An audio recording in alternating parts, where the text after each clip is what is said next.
wannan asir nasa yana da kyau sosai da sosai. An ce inda hali kowane magidanci yayi. Shi yasa kasashen larabawa hutunsu alhamis da juma'a ne, to ranar alhamis kowane magidanci ta ranar laraba zai je so waɗannan mukhawwanat, in ya siyo su gaba ɗaya sai ajiye, washe garin da daddaren lahadi za a dafa ma iyalansa su sha. In aka dafa hatta albaulu fil firash na yara, fitsarin kwancen yara, malam abdalla ya ce wallahi ba aljani bane, matsala na udwi ne. to sai aka ce to menene mukhawwanat? Na farko sai aka ce a nemo batiq. Menene batiq?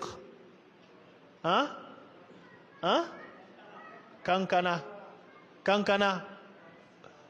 To yanzu kaman kankanan naira 100 a garin nan ya girman sa yake? Ya kai fadan hannuna? Ba wannan na irin na ya kamalan ba. Kankana mai kyau, batiq mai kyau.